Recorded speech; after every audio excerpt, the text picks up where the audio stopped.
Today we're here to talk about your mass media experience, which is the cultural industries and channels of communication. Do you mind sharing some of your background and introducing yourself? Certainly. I'm Terry Morris, and I'm the senior faculty member at Jordan University. I've taught 47 years at this point.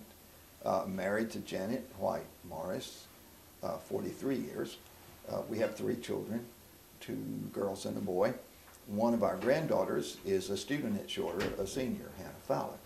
And I teach history, and I'm a co-director of the honors program. Okay. Well, first, let's talk about sound recording. Do you remember some of the records you used to listen to, and who was your favorite? I was a classical music person, and so I listened to lots of classical records, and I didn't so much own them as I checked them out of the Atlanta Public Library and took them back. Okay. I was in the Elvis era, but I was never, and I sang some stuff, as I mentioned. I was in a rock and roll band, but my personal taste was more along the lines of classical opera. Was my biggest thing when I was a high school kid. And I spent lots of my Saturdays listening to the radio, but you got a section on the radio, so I'll wait till the end for that. Yes. Well, so you were able to listen to practically anything you wanted to listen to at that time? Oh, sure, yeah. Okay. That you could afford to pick up. And since I used, as I said, a lot of albums from the library in Atlanta, then I got access to lots of things. Okay. Well, give me some of the history of your WSB recording adventure.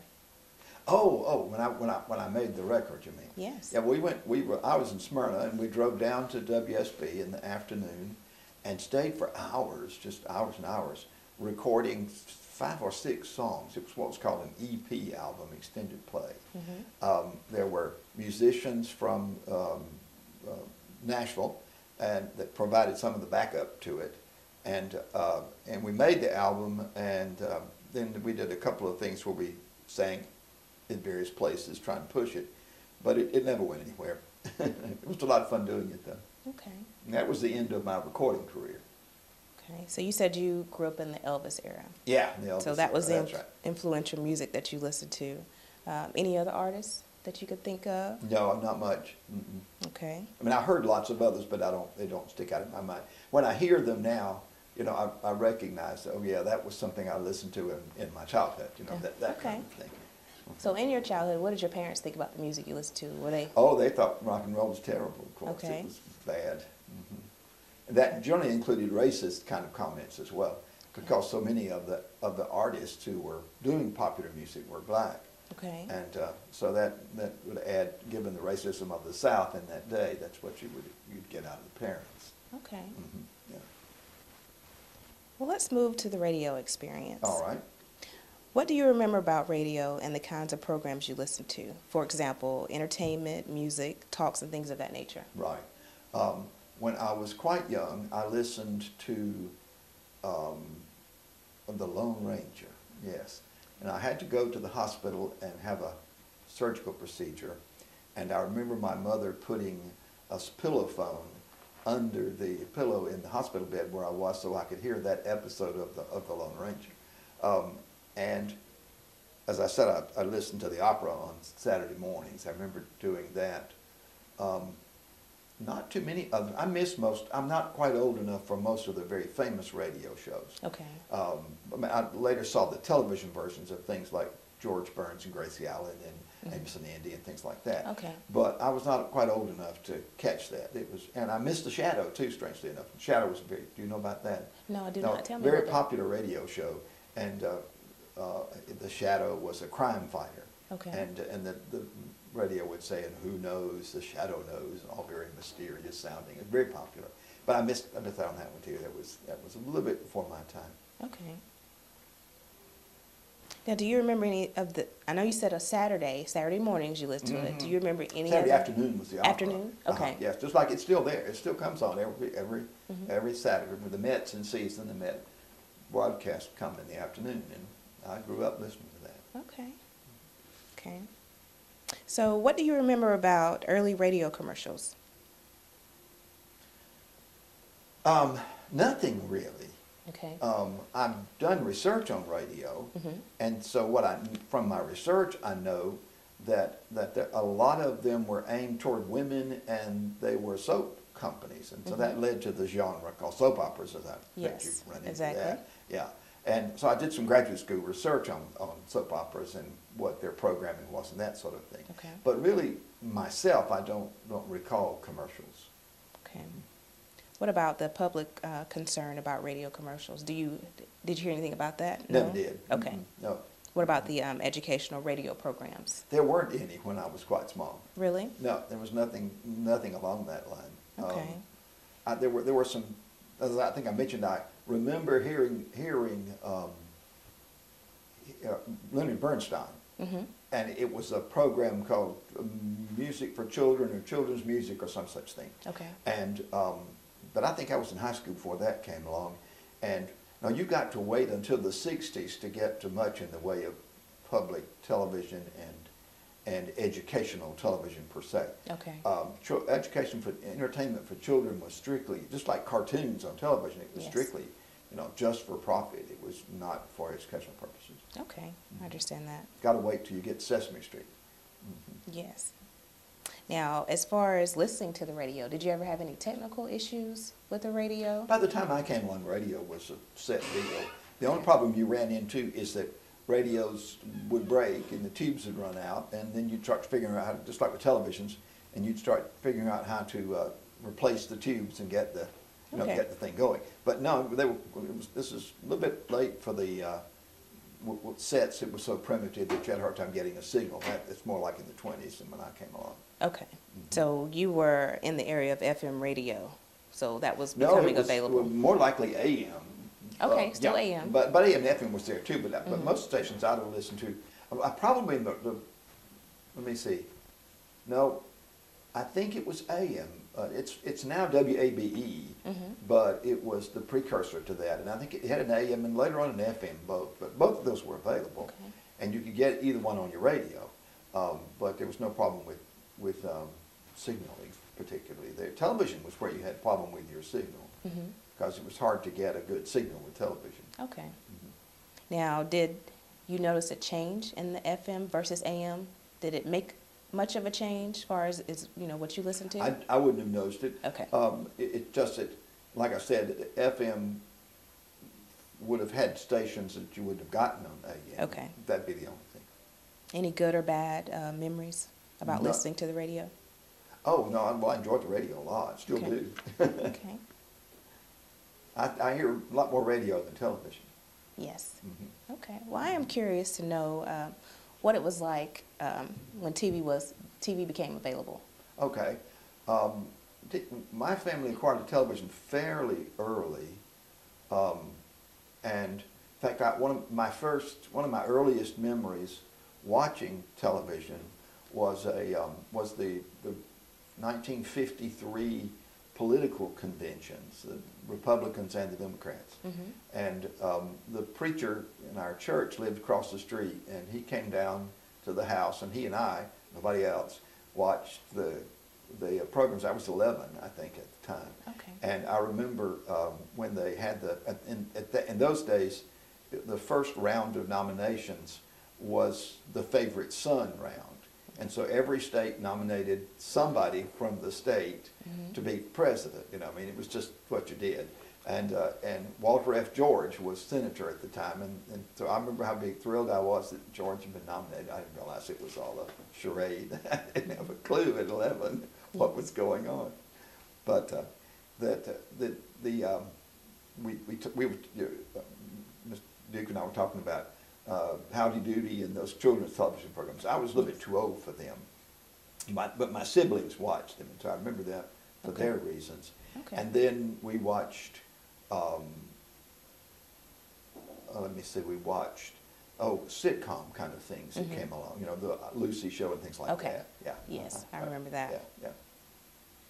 Okay. Now, do you? Oh, and I watched Ronald Reagan.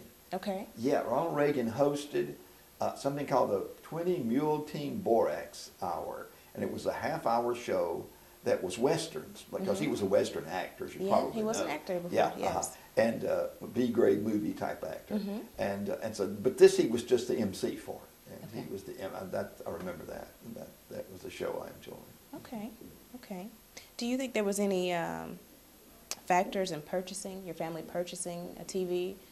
What do you think some of the things were they were looking for in that TV set? I have no idea. No? My Okay. father just bought a television set. Mhm. I have no idea what was behind it. Okay, okay. I was, 12, 13, 11 or 12 at the time. Do you remember the reception? Actually, no. I remember I had better notions of bad reception when I bought my own first television set than I do Okay. that one. Okay. Well, how did it change your home life? And can you tell me about the typical family viewing session? I can remember that better when I was in high school. Okay. The television was out in the den, and we mostly watched things as a family. Okay. In other words, we didn't have televisions all over the house and everyone going off to watch his or her own set, to watch his or her own program. So we had to come to some sort of an understanding about what we were going to watch, and the parents obviously had the deciding vote Okay. into what we watched. But my father and I watched a lot of sport things on weekends. We would watch, football games or baseball games or whatever together. Okay. And he was a big fan of boxing, which I absolutely hated, and he would con me into sitting and watching boxing matches with him, which I deplored, but nonetheless, I wound up watching that too. Yes. Okay. And Saturday night, we would watch things like the Lawrence Welk Hour and stuff like that. Okay. So you did have a lot of family time. Yeah, oh yeah, yeah. It was because it was only one set. Mhm. It pulled us all together. Now, Yeah. when you get into this current age, every kid's got a set in his own room, and everybody goes off and watches his own television Yeah. set. And families usually separated. Families get Yeah. separated. That's in true. that manner. Yeah. That is true. Well, do you remember about the corporate sponsors of TV shows? Do you remember anything about that? No, I don't. Just I didn't pay the. I realized, having studied things that that companies sponsored television and made it go. Okay. But I don't recall as a kid paying any attention. Okay.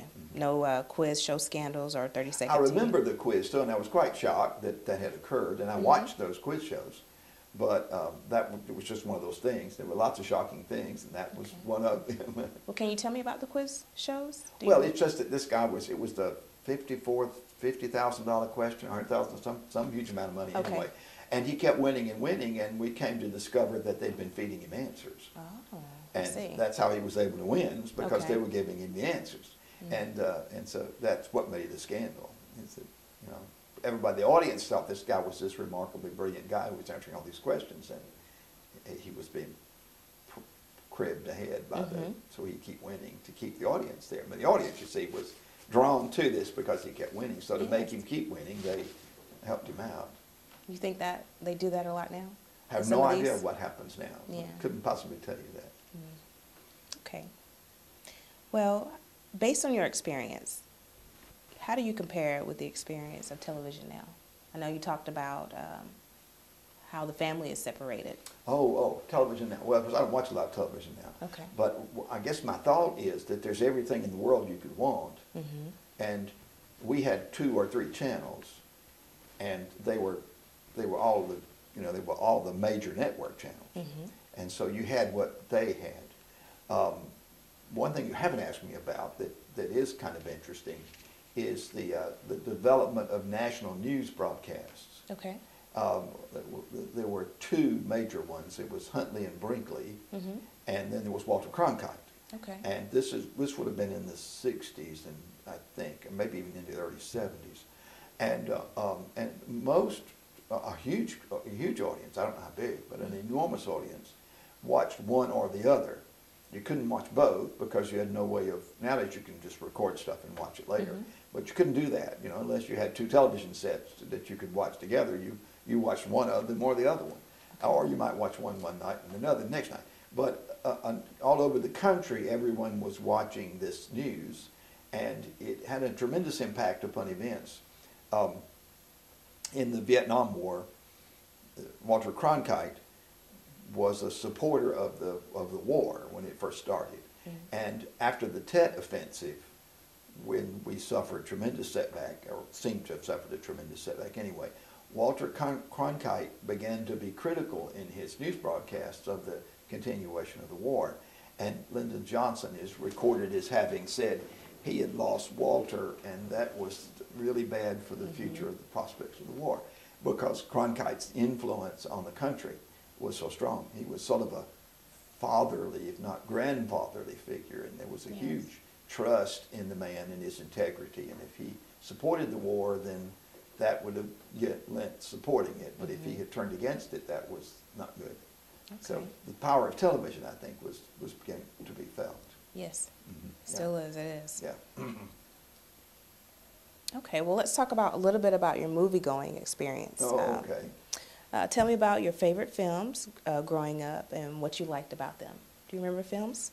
No, I don't have any. I'm not much on favorites of any Okay. sort of thing. Okay. So I don't have a lot in the way of favorite films. I can tell you something about how it was done. That might be interesting. Okay. Nowadays, you get a ticket for a certain time, and you go, and they let you in, and then you leave. Mm-hmm. When I was young, you went to the theater whenever you wanted to. You bought a ticket, you walked in, you sat down, you watched the movie, and if it was 2 movies, you watched that one and the second one. And when the one that you started watching started over again, you got up and left. I mean, you could stay, but I don't remember ever doing that. But you could. You could watch it several times if you wanted to. Nobody thought anything about that.